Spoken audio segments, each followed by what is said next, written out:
Hello friends, welcome back to my channel Earth Mom Dehradun. मैं हूं ज्योति और वेलकम है आप सभी का मेरे चैनल में। अगर आप चैनल में नए हैं तो प्लीज़ चैनल को सब्सक्राइब ज़रूर करें। वीडियो पसंद आई तो लाइक ज़रूर करें। साथ ही साथ नीचे एक बेल नोटिफिकेशन है, इसको जल्दी से हिट कर दें ताकि मेरे आने वाली हर वीडियो का नोटिफिकेशन आप सभी को सबसे पहले मिल जाए। तो इसी के साथ चलिए आज का रिएक्शन वीडियो शुरू करते हैं। आज का रिएक्शन वीडियो बेसिकली मैं दो टॉपिक पे कवर करने वाली हूँ। एक टॉपिक है कि क्या सुमित महल जी कर रहे हैं शादी की तैयारियां, क्या हो रही हैं कोर्ट मैरिज की तैयारियां, या फिर हरिद्वार जाके चल रही है शादी की तैयारियां। इसी के साथ साथ क्या एक पत्नी एक सौतन के आगे हार गई, क्या एक पत्नी अपने पति की बेवफाई के आगे हार गई। इसी से रिलेटेड आज वीडियो में सारी बातें होने वाली हैं, तो आप लोगों को वीडियो को बिना स्किप करे हुए एंड तक ज़रूर देखना है। तो मैं देख रही हूँ कि आप लोगों के काफ़ी सारे क्वेश्चन कमेंट सेक्शन में आ रहे हैं कि दीदी देखना सुमित महल जी ज़रूर शादी करेंगे, दीदी देखना वो ज़रूर शादी करेंगे। सो गाइज प्लीज़ थोड़ा सा इंतज़ार ज़रूर करें आप लोग। मैं आप लोगों को बस यही बोलूँगी, रीज़न बिहाइंड कि इतनी अफरा तफरी में कोई भी डिसीजन कोई भी लेना नहीं चाहता। आप लोग उस चीज़ की गहराई और गंभीरता को समझने की कोशिश करें, क्योंकि मैं ये भी देख रही हूँ कि एक पल में किसी को आपने बिल्कुल आसमान पे बिठा दिया, इतनी इज्जत दे दी, और दूसरे पल क्योंकि आप लोगों को थोड़े से डाउट्स हैं आप लोगों ने वापस से उनको धरती पे पहुंचा दिया। सबसे पहले तो आसमान पे कभी किसी को मत बिठाओ। दूसरी बात कि अगर आपने किसी को आसमान से थोड़ा नीचे का दर्जा दिया है तो थोड़ा सा पेशेंस हमें रखना चाहिए। अगर मैं ये बात बोल रही हूँ तो किसी रीज़न से ही बोल रही होंगी। वो शादी करेंगे या नहीं करेंगे इस चीज़ के ऊपर एज्यूम कर रहे हैं लोग, मैक्सिमम लोग कर रहे हैं कि वो शादी डेफिनेटली करेंगे। आप भी देख लेना, और आप जो उनके बारे में बता रही हो, उनकी इतनी रिस्पेक्ट दे रही हो, आपको उस समय पे फील होगा। तो देखिए, फील करने के लिए मैं यहाँ पे बैठी हूँ। हर पल एक नया एक्सपीरियंस हमें देता है, हर स्टेप पे हमें लाइफ का एक नया तजुर्बा मिलता है। लेकिन जहाँ तक मेरी एनालिसिस कहती है, जहाँ तक मेरी रिसर्च कहती है, मुझे लगता है कि थोड़ा सा चीज़ों को हमें वक्त देना चाहिए, थोड़ा सा उनको भी टाइम देना चाहिए। क्योंकि अगर वो डिसीज़न लेते हैं, अगर ये सोशल प्लेटफॉर्म पे वो डिसीज़न लेते हैं, तब भी कुछ लोग खड़े होकर उनको क्रिटिसाइज करेंगे। और अगर वो लोग डिसीज़न नहीं लेते हैं तो वो क्रिटिसाइज हो ही रहे हैं। और दूसरी बात, आप लोग ये भी तो सोचिए कि सगाई का सारा चीज़ अपडेट आपको कहाँ से मिला, कहाँ से आप लोगों ने सगाई का पूरा अपडेट देखा। जिनके चैनल से आपने अपडेट देखा, क्या उनकी रिस्पॉन्सिबिलिटी पहले नहीं बनती है इस चीज़ के बारे में बताने की? क्या उनकी बेटी ने अगर गलत किया है, उनके परिवार ने अगर धोखा दिया है सामने वाले को, उनके परिवार ने अगर झूठ बोला है, तो क्या उनका पहले ऑफिशियल स्टेटमेंट नहीं बनता है? वो लोग अपना स्टेटमेंट ना देते हुए, वो लोग अपनी तरफ से कुछ ना करते हुए दूसरे का इंतजार कर रहे हैं, और शायद दूसरा पहले का इंतजार कर रहा है, और इसी चक्कर में दोनों के कोई डिसीजन आ ही नहीं पा रहे हैं, है ना? क्योंकि लड़का यहाँ पे दोनों जगह पिसेगा। जैसे कि सचिन की गलती है, 100% गलती है, लेकिन वो सोशल मीडिया पे कैरेक्टरलेस भी साबित हो गया। इज्जत गई तो किसी एक की नहीं गई, इज्जत दोनों की गई। ऐसा नहीं होता कि इज्जत सिर्फ औरत की होती है और आदमी की कोई इज्जत नहीं होती। अगर उस इंसान ने दूसरे की बेइज्जती करी तो अपनी खुद की इज्जत भी गंवाई है। दोनों की इज्जत सोशल प्लेटफॉर्म पे गई है ना? उसके बाद इज्जत जाने के बाद अब जो उनका मैटर चल रहा है ऑफ कैमरा, कोर्ट कचहरी का मैटर, उसमें भी उस इंसान का ही कहीं ना कहीं लॉस होगा। किसका? सचिन का लॉस। तो सचिन को देखा जाए तो डबल सजा इन चीज़ों की मिल गई। सोशल मीडिया पे बदनामी सामने वाले की हुई, तो वो भी कोई चरित्र का बहुत अच्छा सर्टिफिकेट लेके यहाँ से नहीं निकला है। उसका भी चरित्र यहाँ पे डामाडोल हो गया है। शायद आज के बाद कोई लड़की उसको भाई भी ना बोले, या हो सकता है कभी उनके साथ बात भी करना पसंद ना करे।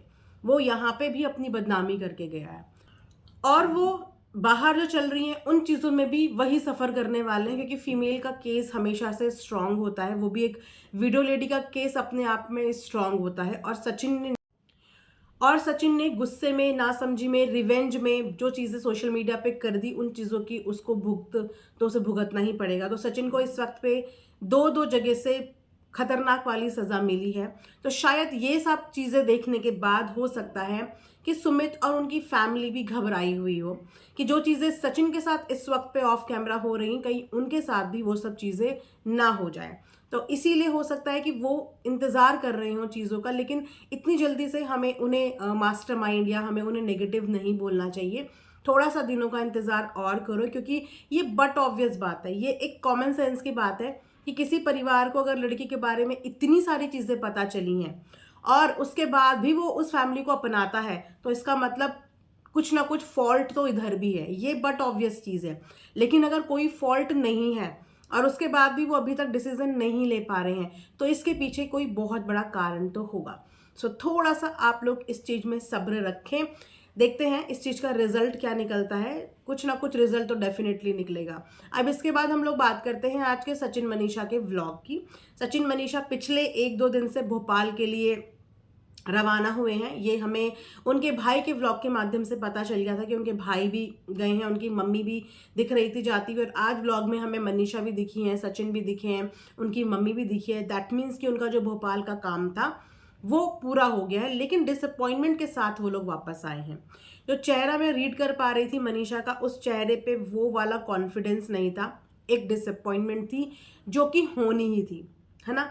क्योंकि चीज़ें जो लीगल चली गई थी, उन लीगल के हिसाब से सचिन ने गलती कर दी थी, उसने गलती कर दी थी कुछ प्राइवेट चीज़ें यहाँ पे डिस्प्ले करके, जिसकी अवज में उसको वहाँ पे भुगतना भी पड़ा होगा। कितना भुगतना पड़ा होगा, मतलब आप समझ रहे हो कितना भुगतना पड़ा होगा, ये तो सचिन जाने और उनका परिवार जाने।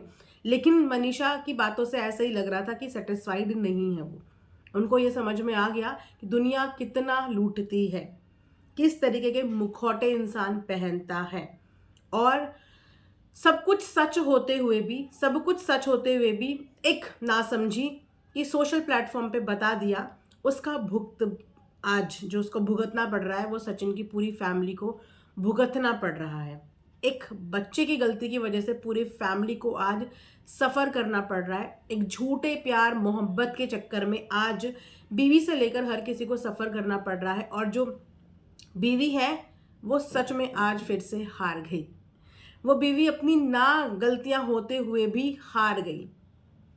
जब गलती दोनों ने करी थी तो सज़ा का हकदार दोनों बनते थे। रही बात सोशल मीडिया पे, तो सोशल मीडिया पे दोनों की इक्वल डिफेमिंग हुई है। अगर लोग जगत दीदी को अच्छी नज़रों से नहीं देखेंगे तो कभी भी सचिन को भी अच्छी नज़रों से नहीं देखेंगे, उसको भी कभी वो इज्जत वापस नहीं मिलेगी। इज्जत तो दोनों की खराब हुई है, लेकिन सोशल मीडिया के बाहर जो इंसान लूटा गया है वो सचिन और सचिन की फैमिली ही कहीं ना कहीं। मनीषा का चेहरा इस बात की बता रहा था इस बात को। बाकी आई हैव नो आइडिया कि बिहाइंड द कैमरा इन लोगों के क्या सेटलमेंट्स हुए हैं, किस चीज़ पे ये लोग अग्री हुए हैं, क्या इन लोगों ने टर्म्स एंड कंडीशंस रखी हैं। बट जो भी है देखते हैं ये लोग इस चीज़ के बारे में डिस्कस करते हैं या नहीं। फिलहाल तो लगता नहीं कि इतना कुछ होने के बाद अब सचिन कुछ भी ऑफ कैमरा बातें यहाँ पे डिस्कस करने वाले हैं, क्योंकि अगर मामला लीगल चला जाता है तो फिर दोनों पार्टी को ये चीज़ें बहुत अच्छे से समझाई जाती है कि एक दूसरे के बारे में आपको अब कोई भी बात या जिक्र नहीं करना है। लेकिन मनीषा डिसअपॉइंट नज़र आ रही थी, क्योंकि वो एक हारा हुआ फील कर रही थी कि सब कुछ सच बताने के बाद भी, सब कुछ सच दिखाने के बाद भी आज एक बीवी हार गई। एनीवेज कोई बात नहीं, हार जीत तो ज़िंदगी में चलती रहती है, क्योंकि लास्ट में हमें तो जाना ऊपर ही है, और वहाँ पे कोई कोर्ट कचहरी, कोई वकील, कोई जज, कोई काम नहीं आता।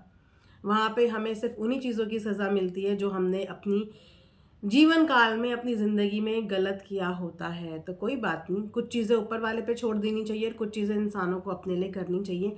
एटलीस्ट अगर हम इन सब चीज़ों से देखें तो काफ़ी ऑडियंस कमेंट सेक्शन में ये भी बोल रही है कि जो होता है अच्छे के लिए होता है। शायद आप और हम जैसे नॉर्मल ऑडियंस, आम इंसान अभी भी एक इंसान को देवी का दर्जा दे रहे होते, है ना, और अपने आप में पाप कर रहे होते। भले ही हम जाने अनजाने करते, लेकिन जाने अनजाने हम वो पाप कर रहे होते कि एक इतने गंदे इंसान को हम देवी का दर्जा दे रहे होते।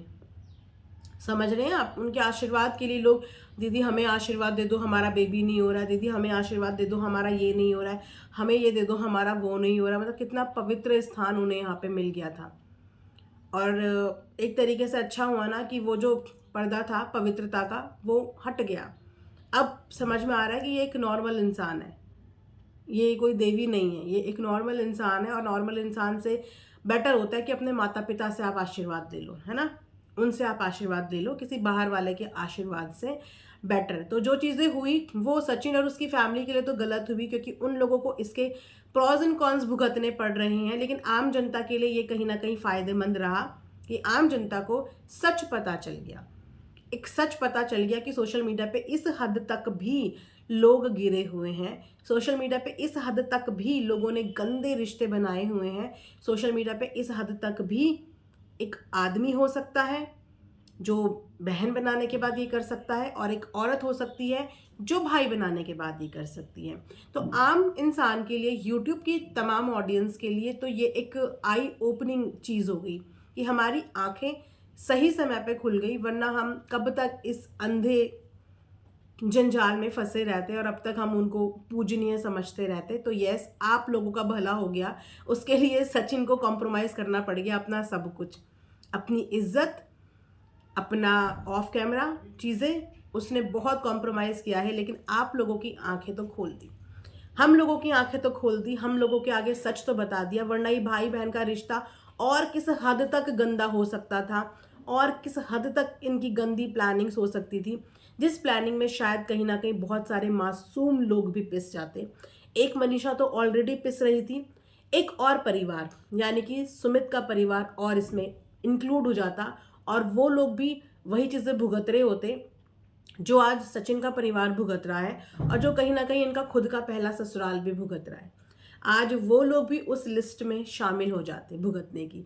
तो सचिन ने अगर एक इंसान का गलत कर दिया, बुरा कर दिया उसकी डिफेमिंग करके, तो बाकी तमाम लोगों के लिए उसने अच्छा कर दिया कि उनकी आंखें खोल दी, उस परिवार के लिए अच्छा कर दिया जो परिवार उनसे जुड़ने के लिए अपना सौभाग्य समझ रहा था, जो परिवार खुश होके नाचते गाते उस परिवार को अपना बनाने के लिए गया था, उस परिवार को बचा लिया, उस परिवार के लड़के को बचा लिया, उस परिवार के एक एक सदस्य को बचा लिया। अब बाकी उनके ऊपर है कि वो सब कुछ जानते बूझते भी इस अग्नि परीक्षा में कूदना चाहते हैं या वो इससे अपने आप को निकालना चाहते हैं, ये उनके ऊपर डिपेंड करता है। लेकिन अगर कोई इंसान यहाँ पे गलत करके गया है तो हमें थोड़ा सा पॉजिटिव चीज़ें भी देखनी चाहिए, जिस पे कि मेरा नोटिस नहीं गया था। लेकिन आप लोगों के कल से मैं इतने सारे कमेंट पढ़ रही हूँ कि दीदी अगर सचिन नहीं बताता तो सोचो, हमें आज तक ये बात पता नहीं चलती, हम आज तक भी नहीं समझ पाते, और हम आज तक भी इन लोगों को रिस्पेक्ट देते रहते। लेकिन एटलीस्ट हम लोगों के सामने से जो है वो झूठ का पर्दाफाश हो गया और एक सच हमारे सामने आ गया। अब इस गंदे सच के साथ जिन्हें उन्हें एक्सेप्ट करना है वो बिल्कुल करें, जिन्हें नहीं करना है वो बिल्कुल ना करें। लेकिन मैं वीडियो एंड करते हुए एक ही बात आप लोगों से बोलूँगी कि अगर हम अपने बच्चों को ये संस्कार देते हैं कि गंदे लोगों से, गलत लोगों से बात नहीं करनी है, बेटा बच्चों से दूर रहना, ऐसे ऐसे गंदे लोगों से दूर रहना, तो सबसे पहले माता पिता को ऐसी सराउंडिंग्स अपनी करनी पड़ती है कि आप अपनी सराउंडिंग्स हमेशा इज्जतदार लोगों के साथ रखें, रिस्पेक्टफुल लोगों के साथ रखें। ऐसे धोखेबाज, फरेबी और गंदे लोगों के साथ अगर आपकी संगत रहेगी तो आप अपने बच्चों को शिक्षा में यही देंगे। तो सबसे पहले बच्चों को शिक्षित करने से पहले माता पिता प्लीज़ इस बात पे ध्यान दें कि गलत संगत से आप लोगों को भी दूर रहना है, क्योंकि वो गंदगी के छींटे कहीं ना कहीं आपके ऊपर भी आते हैं। बाकी सबकी अपनी मर्जी है, जिसको जैसा करना है वो वैसा कर सकता है। मिलेंगे नेक्स्ट वीडियो में। ये वीडियो मैं यहीं पे एंड करती हूँ। इसका रिजल्ट क्या रहा वो देखते हैं आने वाले टाइम पे। भोपाल जाने का इनको क्या रिजल्ट मिला है, क्या इन लोगों की सेटलमेंट हुआ है, कितने में क्या सेटलमेंट हुआ है, क्योंकि सब जानते हैं कि जब कानूनी प्रक्रिया चलती है तो सेटलमेंट कहाँ पे होता है और कितने पे होता है। हर चीज़ का आजकल मोल लगाया जाता है, इज्जत का भी मोल है, राइट। तो सचिन तो बुरे लूटे वैसे भी इस 1.5 साल में लूटे ही लूटे, खूब पैसा लुटाया है, खूब ट्रैवल किया है, उसके बाद बीवी को भी धोखा दिया, सोशल मीडिया पे अपना प्लेटफॉर्म भी गंदा कर दिया। जिस प्लेटफॉर्म पे रोजी रोटी चलती थी आज उस प्लेटफॉर्म पे भी बदनाम हो गए, खुद भी हुए, सामने वाले को भी कर दिया, बैक कैमरा भी लुट के आ गए। बुरी तरीके से बर्बाद हो गया इंसान, बुरी तरीके से लुट गया। मेरी फीड में इनका पुराना वाला वीडियो आ रहा था, आप लोगों की भी आई एम श्योर आ रहा होगा, क्योंकि जब से इन चीज़ों को फॉलो करना शुरू करा है ना, तब से इनके प्रीवियस वीडियोस आ रहे हैं जिनमें ये बच्चों को पढ़ा रहे हैं बोर्ड पे। मैं हैरान हो गई थी वो पर्सनालिटी देख के इस इंसान की, कि इतना इंटेलिजेंट इंसान जो मैथ्स और फिजिक्स का बच्चों को पढ़ा रहा है, एक टीचर, वो किस तरीके से इस दलदल में फंस गया, किस तरीके से इस मोह माया में फंस गया। मतलब उनका पहले का वीडियो देख के सोच रही हूँ कि वाह वो क्या टाइम था, कितना रिस्पेक्टफुल काम एक इंसान करता है। मतलब टीचर का इतना रिस्पेक्टफुल जॉब होता है, इतना रिस्पेक्टफुल जॉब होता है कि उनको हमेशा गुरु का दर्जा दिया जाता है ना। और उस गुरु के दर्जे से अपनी ज़िंदगी की शुरुआत करने वाला एक इंसान देखिए आज कहाँ पे आके गिरा है, आज कहाँ पे आके उसकी इस पूरी इज्जत की धज्जियाँ उड़ गई है। तो चलिए मिलेंगे नेक्स्ट वीडियो में, तब तक अपना ध्यान रखिए। जिसने चैनल को सब्सक्राइब नहीं किया है प्लीज सब्सक्राइब कर दीजिए। Thanks for watching earth Mom Dehradun.